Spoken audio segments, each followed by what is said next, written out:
Folklore atau cerita rakyat di Indonesia memiliki ribuan kisah.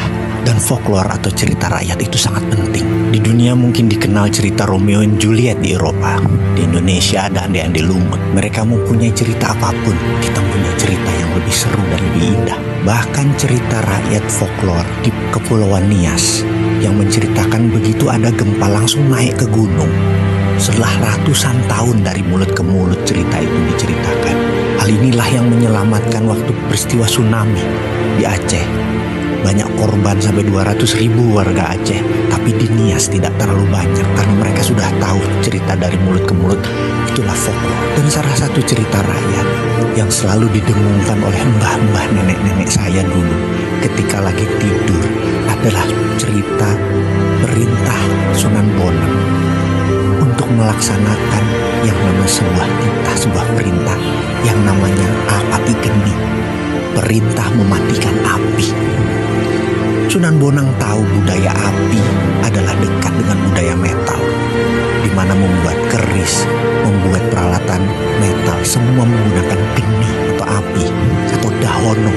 Perintah apati geni adalah perintah mematikan api. Ketika Belanda tahun 1470-an di abad 15 sudah akan menguasai Indonesia, Sunan Bonang tahu apa yang akan terjadi. Mereka pasti bukan akan mengambil sekedar rempah di Indonesia, tapi akan mengambil budaya metal.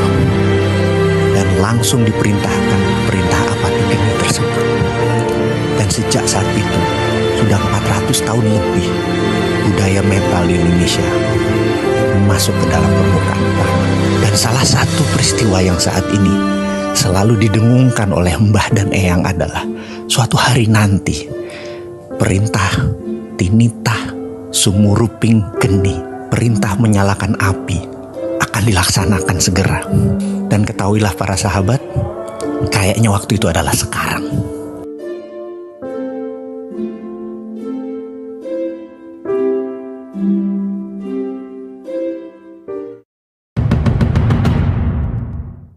Di Pesarean atau tempat makam para sunan, tempat 9 wali selalu ada sumur. Bahkan di Kudus ada sumur pitu, 7 mata air sumurnya. Lalu dalam dongeng cerita folklore dari mulut ke mulut dikatakan bahwa para sunan sewaktu mengislamkan Nusantara itu tidak dengan berperang atau terjadinya tumpah darah. Namun mereka menggunakan kekuatan ekonomi, berdagang, dan memiliki emas. Tersebut kisah yang dicatat dalam suluk linglung Pangeran Wijil bahwa para sunan itu menyendok tanah di dekatnya yang kemudian hari jadi sumur. Sebenarnya para sunan itu mengambil tanah tersebut lalu sebagai bahan untuk membuat harta dalam tanda petik. Apa yang mereka lakukan setelah itu? Mereka lakukan adalah memberi air dan merendamnya lalu diletakkan ke dalam kendi. Selang beberapa hari cairan tadi dipisahkan dan tanah tersebut dibakar menjadi solid. Dan benda yang dibakar tersebut merupakan ingot atau dore dengan kadar emas antara 14 sampai 22 karat. Yang dalam cerita turun-temurun ternyata cairan tadi adalah bakteria atau kalau dalam bahasa modern dalam ilmu patologi itu adalah bioengineering. Para sunan memisahkan unsur logam tadi menggunakan bakteria. Para sunan melaksanakan bioengineering jauh sebelum dunia mengenal mikroba, virus, bakteri, di mana mereka menyebutnya dengan istilah lelembut. Saking halus dan kecilnya, ini bukan makhluk halus seperti jin, setan, dan segalanya. Ini adalah makhluk kecil super nano yang bekerja menurut hukum alam. Inilah yang menjadi kunci sukses bermain di bidang metalurgi yang harus dicari oleh generasi anak bangsa Nusantara, kekayaan ilmu teknologi logam. Osmium misalnya, benda logam yang berat jenisnya lebih berat dari besi namun selalu oily, licin. Kalau osmium diproduksi dibuat untuk benda yang rotating berputar seperti turbin, jet engine, baling-baling propeller kapal laut, maka pelumas olinya hanya perlu 10% saja kebutuhannya. Mesin menjadi lebih baik performanya dengan perawatan yang rendah. Dunia aviasi dan dunia maritim bisa maju 3 kali lipat dari sekarang dan osmium itu banyak di bumi Nusantara. Palladium yang lebih kempling mengkilat, lebih ringan dari platinum tapi lebih kuat mutunya akan membuat dunia kesehatan seperti laser, heavy duty, permesinan, transportasi, drone akan menjadi sangat murah. Rhodium lain lagi bisa minus resisten pengantarnya hingga alat komunikasi bisa lompat menjadi 6G, 7G, bahkan 10G lebih cepat lagi data tertransfer. Thorium membuat listrik tenaga nuklir tidak lagi berbasis uranium yang berbahaya, membuat biaya listrik berbasis minyak bumi, batu bara menjadi kemahalan karena dengan thorium per kilowatt hour hanya $0,3, jauh di bawah harga batu bara yang $0,8 dan jauh di bawah gas yang $1,1 untuk energi listrik. Semua itu adalah budaya metal, mulai dari metal biasa, metal tanah jarang atau rare earth, hingga precious group metal, semua ada di tanah air tercinta ini. Sebelum melangkah jauh, kita merenung sejenak, menengok apa yang para Sunan sudah lakukan untuk anak cucunya, untuk bangsa Indonesia. Bukan hanya nikmat agama Islam,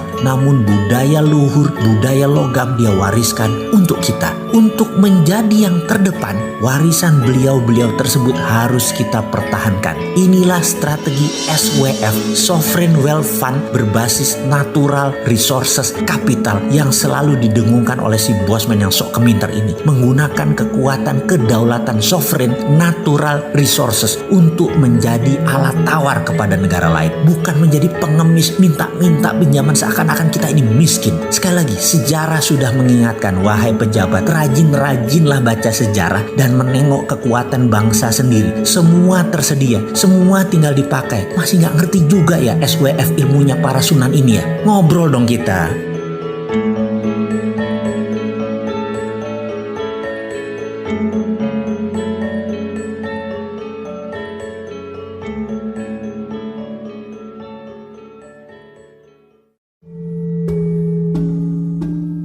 Kita menengok sejarah sebentar. Sebelum Kopernikus menyatakan matahari pusat semesta, maka dunia ini konstanta matematika dan fisikanya tidak pernah stabil. Tidak banyak penemuan yang jenius karena semuanya banyak yang belum pasti. Matematika dan fisika itu ilmu pasti, belum menjadi ilmu pasti saat itu karena konstanta bilangannya tidak stabil. Ketika Kopernikus memberikan pernyataan matahari pusat semesta, dia dipenjara oleh gereja. Namun sahabatnya yang lain, Leonardo da Vinci, terinspirasi. Dia menjadikan nol patokan semesta di matahari dalam setiap perhitungan kalkulasi di dalam karya-karyanya. Membuat dia menemukan aha moment, yaitu semua mendadak menjadi pasti dan fix. Dia saat itu menciptakan lebih dari 6.000 paten karya-karya baru. Karena akhirnya ditemukan patokan tadi, membuat konstantanya konstan atau diam. Dunia menjadi terang, illuminate, karena akhirnya semua ada patok yang diam. Jarak matahari itu menjadi kunci ketika matahari dijadikan patok awalnya dan diam.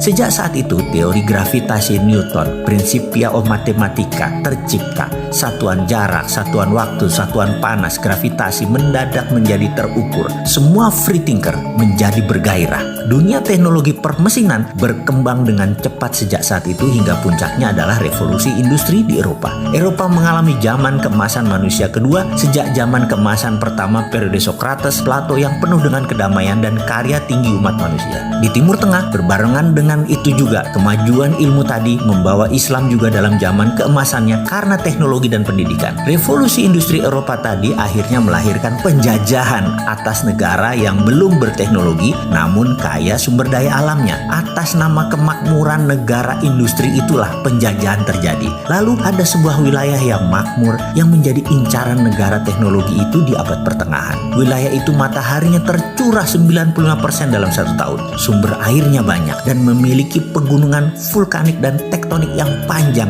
yang setiap saat memuntahkan sumber pupuk yang subur. Penduduknya bercocok tanam dan nelayan. Pelautnya handal, pertaniannya sudah mengikuti musim serta sistem irigasi yang mumpuni dan juga punya budaya kesenian yang tinggi. Jika sahabat ingin tahu tingginya sebuah peradaban, lihatlah seninya. Eropa di masa jayanya, zaman Renaissance, alat musiknya terbuat dari senar, kayu bahannya. Biola, harpa, piano, drum. Drum juga dibungkus pakai kulit binatang. Bangsa Cina dengan kecapi, senar, suling. Lalu Timur Tengah ada rebana, gendang, India, suling, sitar, kayu, dan senar. Namun bangsa makmur yang namanya Nusantara telah menggunakan logam sebagai alat musiknya berupa gong, gamelan, berbahan logam dengan nada pentatonik yang unik, tembaga, suasa atau emas muda, dan banyak lagi unsur logam yang digunakan dalam alat musik tradisional Nusantara. Di Nias, di Kutai, di Jawa, di Sulawesi, semua terdapat jenis alat musik berbasis logam. Budaya ini sudah ada ratusan tahun yang lalu. Budaya logam Nusantara sangat tinggi. Karena itu ketika Sunan Bonang memerintahkan apati geni, perintah mematikan api, budaya logam disimpan rapi. Semua api peleburan dimatikan, ditutup rapat. Sehingga ketika penjajahan datang di muka bumi Nusantara, bukan saja mereka ingin mencari rempah, namun pastinya mereka mencari budaya logam. Data tersebut hilang di telan bumi. Para sunan tahu penjajah tadi sekali lagi bukan mencari rempah, ada yang lebih tinggi dari rempah, yaitu mereka mencari budaya logam. Cerita ini mungkin hanya folklore atau cerita rakyat, namun cerita ini menyebar terus karena tradisi Nusantara adalah budayanya pitutur, bertutur, bukan budaya tulisan. Cerita ini adalah cerita yang biasa mbah-mbah saya ceritakan di malam hari Ba'da Isya di kampung saya dulu. Yang dilanjutkan begini, ada dua perintah Sunan Bonang kala itu. Yang satunya lagi, yang kedua adalah nanti di generasi 17 setelah dirinya, tinitah sabdo sumurping geni, perintah sabda menyalakan api akan dilaksanakan. Sahabat, sesungguhnya saat ini adalah zaman keturunan ke-17 dari Trah Kasunanan. Jadi sekedar mengingatkan, waktu itu adalah sekarang.